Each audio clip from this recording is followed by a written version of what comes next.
ஸ்ரீவல்லபாரம்பாம் விகணோ முனிமத்தியமாம் அஸ்மதாச்சாரியபரியந்தாம் வந்தே குருபரம்பராம். ஸ்ரீசக்கரம் பக்தி YouTube channel viewers, subscriber, ஃபாலோயர்களுக்கு அன்பான வணக்கம். இன்றைய தினம் நாம் நிருசிம்மரை பற்றி தெரிந்து கொள்ள இருக்கின்றோம். எனக்கு என்னுடைய சிற்றறிவுக்கு என்றதை உங்களோடு பகிர்ந்து கொள்கிறேன். கற்றார் முன் கல்வி உரைத்தல் மிக இனிதே அப்படிங்கிற ஔவையாரின் கூற்றுப்படி உங்களுக்கும் எல்லாம் தெரியும். இருந்தாலும் ஒரு நல்ல மாணவன் பரீட்சை எழுதுகிறான் என்று சொன்னால் அந்த பரீட்சை எழுதுகளை சூப்பர்வைசிங் செய்கின்ற, கண்காணிக்கின்ற வாத்தியார் அவனை விட படித்தவராகத்தான் இருப்பார். அதுபோல் நீங்கள் எல்லோரும் இறையருளினாலே நல்ல மெய்ஞானம் உடையவர்கள். உங்களுக்கும் எல்லாம் தெரியும். இருந்தாலும் குழலிலிது யாழிலிது மக்கள் மழலை சொல் கேளாதவர் என்பது போல என்னுடைய இறைவனுடைய அந்த சிற்றறிவின் மழலையினாலே உங்களுக்கு இதை பகிர்ந்து கொள்கின்றேன்.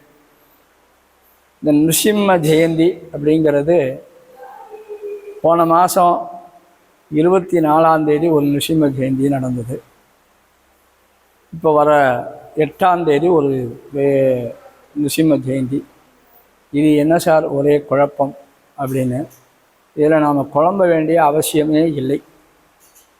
இதுக்கு ஒரு உதாரணம் எடுத்துக்கொள்ளணும்னு சொன்னால், இப்போது வைஷ்ணவத்திலே 4000 திவ்ய பிரபந்தம் என்பதை 12 ஆழ்வார்கள் தொகுத்து கொடுத்து அது ஒரு நூற்றாண்டு காலம் மறைந்து பிறகு நாதமுனி அவர்களினாலே நம்மாழ்வாரை குறித்து தியானம் செய்து நம்மாழ்வார் மூலமாக பெற்றுத்தந்தது என்று குறிப்பிடுகிறது. இந்த தேவாரம் இவற்றை நாயன்மார்கள் அப்பர், சுந்தரர், மாணிக்கவாசகர் இவர்கள் எழுதிய இந்த ஓலைச்சுவடிகள் சிதம்பரம் கோவிலிலே ஒரு அறையிலே பூட்டி வைத்திருக்கிறார்கள். அது கரையான் அரித்து விடுகிறது.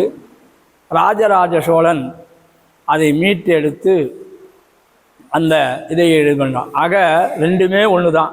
இதுவும் பக்தி மார்க்கம், அதுவும் பக்தி மார்க்கம். அதுபோல் இந்த நிருசிம்ம ஜெயந்தி இதையெல்லாம் குறிப்பிடுவது நமக்கு வானசாஸ்திரம் என்று சொல்லப்படுகின்ற பஞ்சாங்கம்.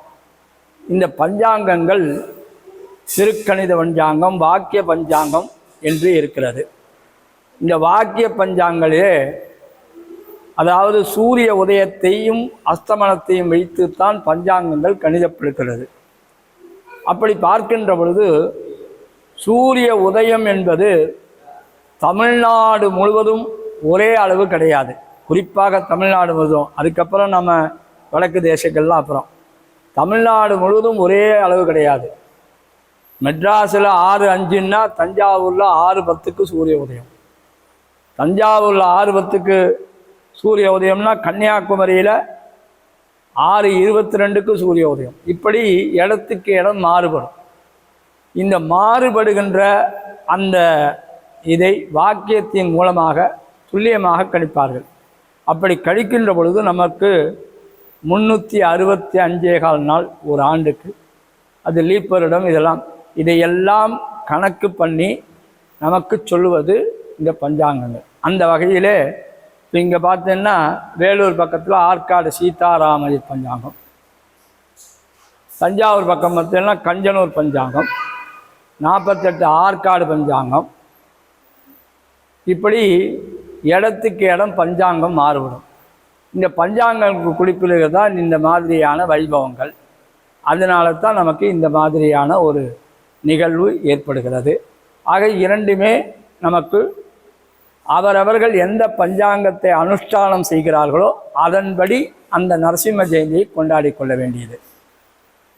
இப்பொழுது நாம் நரசிம்மருடைய வைபவத்தை பற்றி கொஞ்சம் அறிவோம். அதாவது நரன் என்று சொன்னால் மனிதன், சிம்மம் என்றால் ஒரு காட்டின விலங்கு. இப்போ பாதி மனிதன் பாதி மிருகம். இதுதான் நரசிம்ம அவதாரம் அப்படின்னு சொல்கிறாங்க. இந்த நரசிம்ம அவதாரத்தினுடைய முக்கிய நோக்கம் என்ன அப்படின்னு சொன்னால், இப்போ இந்த பிரகல்லாதன் அப்படிங்கிறவன் ஹிரண்யகசிபுவுக்கு மகனாக பிறக்கிறான். இவன் பிறக்கின்ற பொழுது அந்த ஹிரண்யகசிபு அதாவது அவங்க வீட்டில் கரு தெளிச்சிருக்கின்ற காலத்திலே ஒரு ரிஷிகளிடத்திலே கொண்டு போய் அந்த அம்மையாரை பாதுகாக்க சொல்லுகிறான். அவர் பாதுகாக்கின்ற பொழுது அங்கே வருகின்ற நாரதர் நாராயணா நாராயணா நாராயணா என்று கூறுகிறார். அந்த கர்ப்பத்தில் இருக்கிற அந்த குழந்தைக்கு அந்த இதுவாகிறது. அந்த மாதிரி கர்ப்பத்தில் அந்த குழந்தை கேட்டதுனால நாராயணன் தான் நாராயணா. அதனால தான் இன்றைக்கும் என்ன சொல்கிறான்னா, டிவியில் ஓடின கர்ப்பஸ்ரீகள் டிவி முன்னாடி உட்காந்து டிவிக்கு சீரியல்லாம் பார்க்கக்கூடாது. அப்படி பார்த்தாக்க இந்த சீரியலில் வரக்கூடிய டுமில் சத்தம், அப்புறம் அவர்கள் ஒருவருக்கு ஒருவர் சண்டை போட்டு கொள்கிறது, இதெல்லாம் அந்த கர்ப்பவதியாக இருக்கக்கூடிய அந்த குழந்தையின் மனசிலே போய் பதிஞ்சு விடும். அப்படி பதிஞ்சுதுன்னா அந்த குழந்தை பின்னாடி அந்த மைண்டில் தான் இருக்கும். ஆகையினால தான் சத் விஷயங்களாக கேட்க வேண்டும், நல்ல இதை கேட்க வேண்டும். அதுக்கு தான் பெருமாள் இப்போ கொடுத்துருக்கார். யூடியூப்பில் நல்ல செய்திகள்லாம் இருக்குது, பெருமாளை பற்றியதான செய்திகள் இருக்குது. அது மாதிரி பெருமாளுடைய கதைகள் நிறையா படிக்கலாம். அந்த மாதிரி செய்கின்ற பொழுது இதுவாகும். அந்த மாதிரி அவன் நாராயணா நாராயணான்னு சொல்லுகிறான். இன்னொன்று என்னென்னா, அதாவது ஒருவர் சாப்பிடுகின்ற சாப்பாடு, அவருடைய பழக்க வழக்கங்கள், இதையெல்லாம் வைத்து தான் அவருடைய குணாதிசயங்கள் ஏற்படுகிறது அப்படிங்கிறத சுட்டி காட்டுறது தான். ஒவ்வொரு இடத்திலும் நல்ல குணமும் இருக்கும், கெட்ட குணமும் இருக்கும். ரெண்டுமே சரிசமமாக இருக்கும். இவர்கள் சாப்பிடுகின்ற சாப்பாடு, இவர்கள் பழகுகின்ற பழக்கத்தை வைத்து அதனுடைய தன்மை மேலோங்கும். இவர்கள் சாத்வீகமான உணவுகள் சாப்பிடுகின்ற பொழுது அவர்களுடைய மனமும் சாத்வீகமாக இருப்பார்கள்.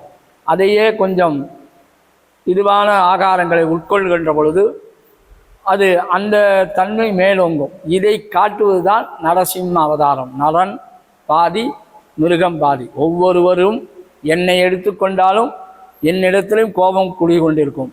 இந்த கோபம் குடிகொண்டிருக்கின்ற பொழுது இந்த கோபம் எங்கே இது வெளிப்படையாகும் அப்படின்னு சொன்னால், ஒரு சில அதாவது தர்ம மார்க்கமான இதில் இருக்கும் பொழுது ஒரு உதாரணம் எடுத்துக்கலாம்.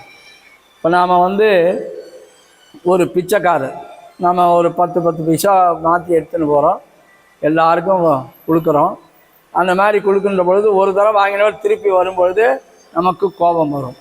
அந்த கோபம் தார்மீகமான கோபம். அந்த மாதிரி தர்மமான கோபம் வரணும். அதே அதர்மமான கோபம்னா ஒருத்தர் நம்மள்கிட்ட கேட்குறார் அப்படின்னாக்கா போப்பா அப்படின்னு சொல்லக்கூடாது. அதுதான் ஐயமிட்டு ஏற்பது இகழ்ச்சி அப்படின்னு அவையார் சொல்லியிருக்கார். இந்த குணாதிசயங்கள் எல்லாம் நமக்கு எப்படி வருகிறது என்பதை காட்டுவதுதான் இந்த நரசிம்ம அவதாரத்துடைய முக்கிய நோக்கம். ஆகையினாலே இந்த நரசிம்ம ஜெயந்தியிலே எம்பெருமானை தரிசித்து அவன் அருளை பெற வேண்டும் என்று பிரார்த்திக்கின்றேன். மங்களாணி பவந்தோகோ.